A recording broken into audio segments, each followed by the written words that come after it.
Assalamualaikum murid-murid. Baik, hari ini kita akan sambung PDPR Al-Quran kita bagi Kum Tajwid Mad Arid Lil Sukun. Okey, untuk kali ini kita akan belajar nak tengok macam mana terjadinya Mad Arid Lil Sukun dan cara bacaan Mad Arid Lil Sukun. Okey, yang pertama sekali untuk Mad Arid Lil Sukun, dia terjadi sama macam mad asli tetapi terjadi ketika wakaf ataupun ketika kita matikan ayat. Okey, sama macam mad asli, contoh yang kita dah belajar yang selepas, mad asli terjadi apabila sebelum huruf alif berbaris atas ataupun baris fathah, sebelum huruf waw berbaris depan ataupun dhammah, dan sebelum huruf ya berbaris bawah ataupun kasrah. Untuk mad arid sukun sama, cuma dia terjadi ketika wakaf. Bukan di tengahan ayat atau di awal ayat, tapi ketika kita matikan ayat. Okey, yang kedua, mad arid lil sukun boleh dibaca dengan 2 harkat, 4 harkat atau 6 harkat. Macam mad asli yang kita belajar dulu hanya 2 harkat sahaja, tapi untuk mad arid lil sukun boleh dibaca sama ada 2, 4 ataupun 6 harkat. Okey. Mari kita tengok contoh ayat dan cara bacaan mad arid lil sukun. Okey, pertama sekali kita tengok surah Al-Fatihah, ayat pertama ataupun ayat kedua. Okey.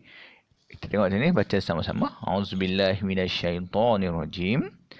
Alhamdulillahi rabbil alamin. Okey, baik. Kalau kita tengok sini, kita matikan ayat, kita matikan ataupun wakafkan ayat pada perkataan alamin. Okey, jadi dalam perkataan alamin kita tengok ada tak mad arid lil sukun. Okey, ada di sebelum huruf ya, ada huruf mim berbaris bawah. Jadi terjadinya hukum mad arid lil sukun kerana kita wakafkan atau matikan pada perkataan alamin.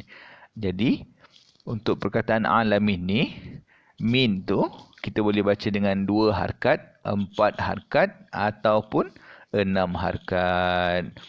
Okey, kita ambil contoh. Kalau contoh kita baca dengan 2 harkat, dia akan jadi Alhamdulillahi Rabbil Alamin. Ataupun kita baca dengan 4 harkat, Alhamdulillahi Rabbil Alamin.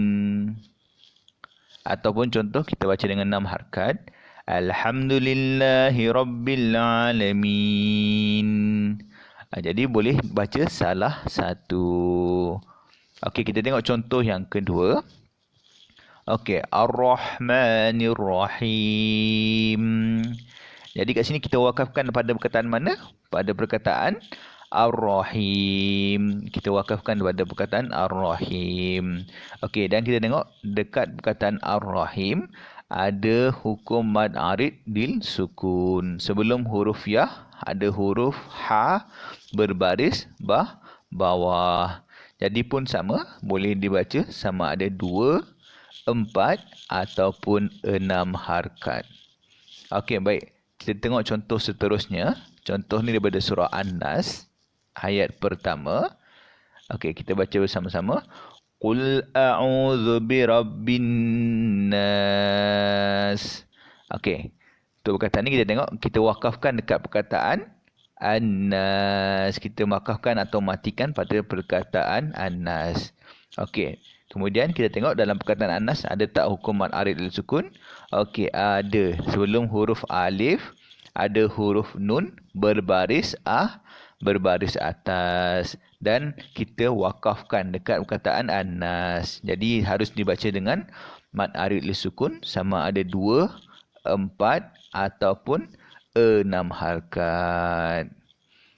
Okey, contoh yang seterusnya surah Al-Kafirun ayat pertama. Okey, kita baca sama-sama. Qul ya ayyuhal kafirun. Okey, baik. Yang ni kita wakafkan pada perkataan yang mana?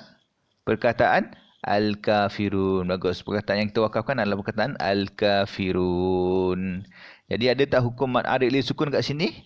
Okey, ada. Sebelum huruf waw ada huruf ra berbaris depan akan jadi, dan kita wakafkan perkataan al-kafirun, dia jadi hukum mad arid lil sukun sebab kita wakafkan ataupun matikan.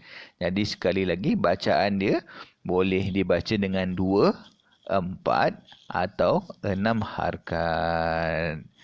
Okey. Baik, itu saja anak-anak untuk mad arid li sukun. Kita ulang sekali lagi. Mad arid li sukun dia sama macam mad asli, tetapi terjadi ketika wakaf ataupun ketika kita matikan ayat.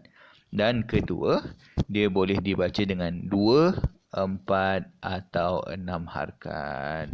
Baik, semoga video bermanfaat untuk anak-anak. Assalamualaikum warahmatullahi wabarakatuh.